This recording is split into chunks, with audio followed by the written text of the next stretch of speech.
Julio Urias nears his return for the Dodgers. The Rams are looking to second-year players to potentially replace Jalen Ramsey. And LAFC still has a shot to win CONCACAF Champions League today. Good morning. I'm James. This is your daily dose of sports and snark for the greatest sports city in the world, Los Angeles. This is the faithful Angelenos morning report. It's June 4th, 2023. It's Sunday. It's the Lord's Day. Thank Him for the blessings that you have in your life. For example, I am thankful, as cruel as this might sound, that Chris Klein is no longer employed. So as you can tell, I've gone on a binge of buying Galaxy gear. I look super bright. I get it. I look like I'm trying to be Flavor Flav. We'll talk about that at a later time. Instead, let's be a little happier, talk about LA sports. If you like being in the know about LA sports, clickety-clack the like button. Clickety-clack the subscribe button. There's a notification bell. Hit that. It'll let you know when we drop new content. Sharing is caring. Let people know we exist. And yeah, comment. And yes, it's okay to comment about how early 1990s I look right now. I totally get it. Before we go through the news and notes, a look at the scoreboard. The Yankees got off the deck yesterday. They defeated the Dodgers 6-3. Miguel Vargas, he hits an RBI triple. He scores for the Dodgers. Dodgers are tied for first place in the NL West. Is it possible now that the LA Sparks are competent again? They're 3-2. They defeated Seattle last night, 92-85. Nanika Ogumake scored 27 points to lead the Sparks. Meanwhile, today, 5 o'clock, the Yankees and Dodgers face off at the Ravine again. Bobby Miller is 2-0 with a 1.64 ERA. Domingo Germán counters for the Yankees, 3-3 with a 3.98 ERA. León is at LAFC in the second leg of CONCACAF Champions League at 6 o'clock tonight. León currently leads 2-1 in the aggregate. We'll talk a little bit more about that match in a couple of minutes. Julio Urias threw off the mound at Dodger Stadium. Then he looked at the coaches, the trainers, gave the thumbs up, and there was just joy throughout the Ravine. Everybody was happy. This is according to the Orange County Register. Because this apparently means that Urias is this close to returning from a hamstring injury that he suffered about 3 weeks ago. When Urias returns, which could be as soon as next weekend in Philadelphia, this opens a variety of questions for the Dodgers, though. There will be a trickle-down effect. Who gets replaced? Who gets replaced? Because there are more than one candidate, although we have been talking a lot lately about whether Noah Syndergaard can still cut it. He might be on the chopping block. No idea. We'll have to be patient. But about the Dodgers overall, ESPN the other day was just scratching Chris Berman's ass because if you look at Chris Berman's head, it looks a lot like an ass. So there's no difference whichever way you scratch. ESPN was scratching whatever part of Berman's anatomy, asking itself, how the hell are the Dodgers pulling this off? And they're not the only ones asking that question. What the ESPN folks did is they were asking themselves this because everybody presumed before the season started, except for here, thank you, that the Slum Diego Padres would have boat raced the division by now. Now, some of the reasons that the Dodgers are still afloat is obvious. The Dodgers do have stars on the roster. The Dodgers do have Clayton Kershaw. So when you have players like Kershaw and Betts, etc., it's hard to go on a long losing streak. Somebody's going to step up. But having said that, they also added some other reasons. Defense. The LA Dodgers turned 92.3% of fly balls into outs.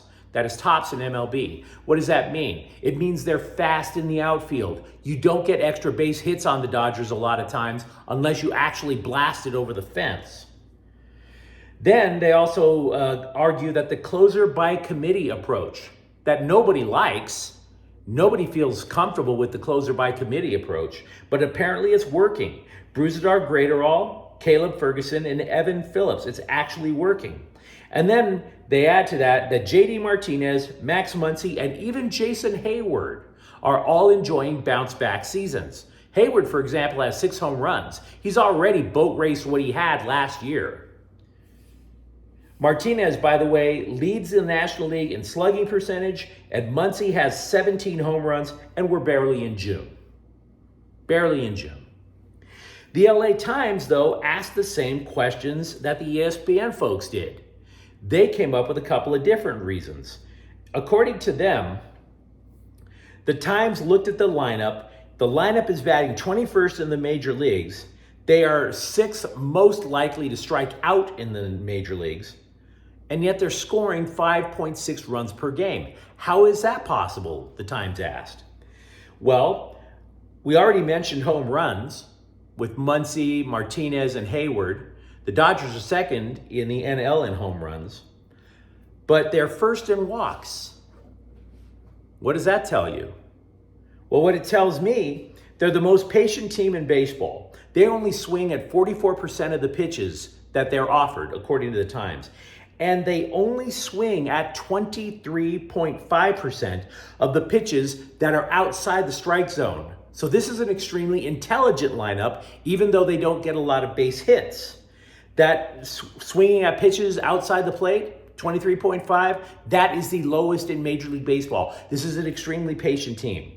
So basically what it seems like to me is that everybody is just waiting out to see if they can get a walk, and then see if the next guy can hit the ball over the fence. Literally the old school, early 2000s Oakland A's Moneyball approach. If you've ever seen that movie or read that book. That's how the Dodgers are doing it. They've gone back to the 2000s. Not all good news, though, for the Dodgers, or maybe it is, depending on what you think of Trayce Thompson. Trayce Thompson injured an oblique muscle while swinging yesterday. He's gone on the 10-day injured list already. As a result, LA has promoted Johnny DeLuca to fill in. He's not really that highly ranked. He's in the top 20 of Dodger prospects, but the reviews that I've been reading on him suggest that he's a fourth outfielder at best. So don't expect the world, unless all of a sudden everybody's wrong, like a lot of Dodger prospects, and the kid does blow up. We'll see. Rams defensive coordinator Raheem Morris is looking for the star on defense. Now, we've been talking about the star on the Rams and Chargers defense ever since this show started. It's not the star as in the guy on the marquee, like an Aaron Donald. The star in the Rams defense is a hybrid position. Part defensive back, part linebacker. You want a defensive back playing it, but you just want him to be tough enough to where you could literally line him up anywhere on the field. Corner, nickel, safety, linebacker, even defensive end, which Jalen Ramsey was happy to do because he liked to get hit. He liked to hit back. But the 6-time Pro Bowler, as we know, has since been traded to Miami in a salary cap move. Scribes now are asking the Rams coaching staff, are you changing your defense because you no longer have Jalen Ramsey, or are you looking for somebody who could possibly replace him? Now, the Rams' first move, they're going to try to see if they can find somebody to replace him, which is a huge ask. Even Morris admits it's a huge ask. Quote, Ramsey is the prototype for every position. But when you look about what it is, it's really about increased toughness. It's really the short space quickness. In other words, who's quicker to the point of attack. The top candidates, according to NFL.com, are Kobe Durant and Sean Jolly, both second-year players. Morris said that they lack the size, though, that Jalen Ramsey has. Toughness? Yeah, they got it. Same physical attributes? Not so much. We'll see how it works out over the summer. A bunch of USC football coaches, though, also attended Rams OTAs. They did so on Wednesday. Cliff Kingsbury, the former Arizona Cardinals coach, is now an assistant coach over at USC. He was part of the contingent. So that's odd, wouldn't you say? LA went 7-2 against Kingsbury during his tenure with Arizona. It's kind of he's saying that he likes the guys on the Rams coaching staff. He likes Sean McVay, But that's kind of hilarious if you think about it. Hey, man, sorry we were part of the reason you got fired, you know? I mean, Kyler Murray did the man no favors either. But let's be real. If you're going 2-7 against an in-division rival, you're in trouble. LAFC manager Steve Cherundolo is downplaying the 2-1 loss that the Black and Gold had in Mexico on Wednesday. But you have to wonder if the comments made last week by player Tim Tillman bit them on the ass in retrospect. If you recall, Tim Tillman said that Mexican players, they were all emotional, they don't play with tactics. And León, if you saw that game on Wednesday, they were out for blood. They weren't playing around. For LAFC now to lift the trophy, they have to win by 2 goals. If it's a tie, in other words, if LAFC wins 1-0, 2-1, 3-2, then it goes to penalty kicks. For LAFC to win it outright, they have to win by 2 goals. And again, the game is at 6 tonight. Said Carlos Vela about Wednesday's performance, "No one can say they played a good game," unquote. LAFC is attempting to earn its 3rd title in about 8 months.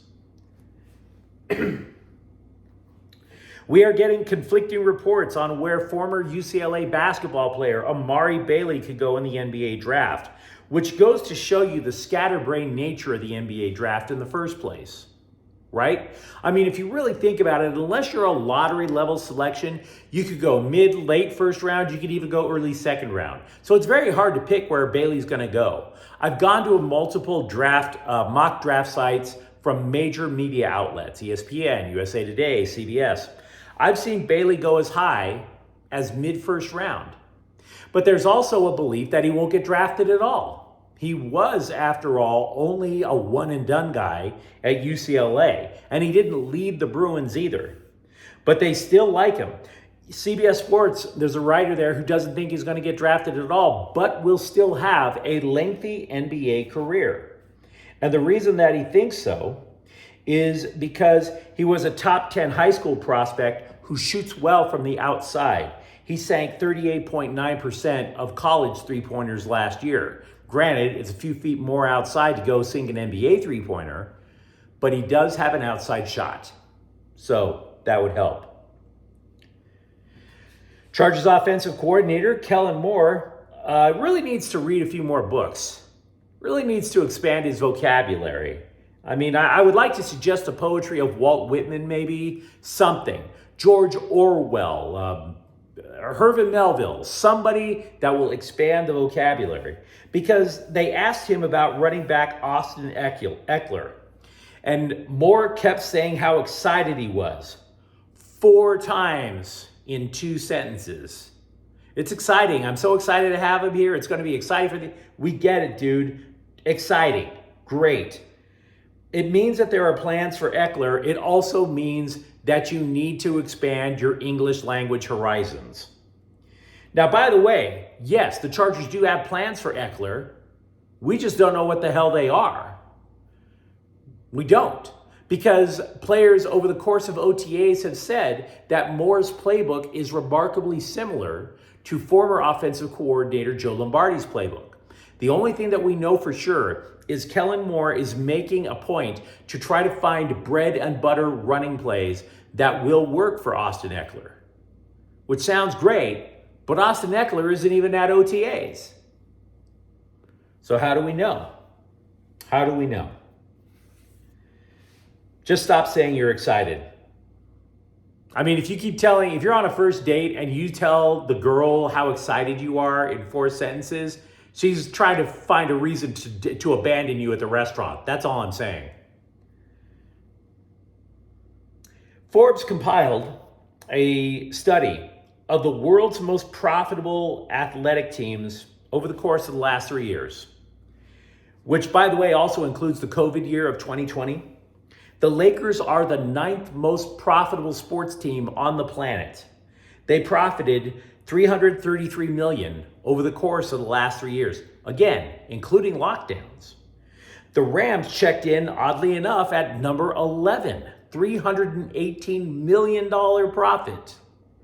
Now, if it matters, by the way, the Dallas Cowboys, they led the entire planet. They are the most profitable athletic team. Over the last 3 years, $1.1 billion in profit. By the way, for all that money that Jerry Jones banked in the same 3 years, one playoff win. Kind of keep funneling them your money, Texans. Keep funneling him your money. It's going to pay off one of these days. Of course, I would know. I'm the guy who's buying Galaxy gear like there's no tomorrow. But you let me know what you think in the comments thread. Let me know what you think. Who would the Dodgers dump once Julio Urias comes back? Does LAFC have it within themselves to win by 2 goals today against León after losing on Wednesday? And if you enjoyed talking LA sports with me, don't forget to subscribe to Faithful Angelenos. We're talking LA sports every single day here. Thank you for watching. I'm James. We'll be back tomorrow. Faithful Angelenos is a Corte El Queso production. Take care.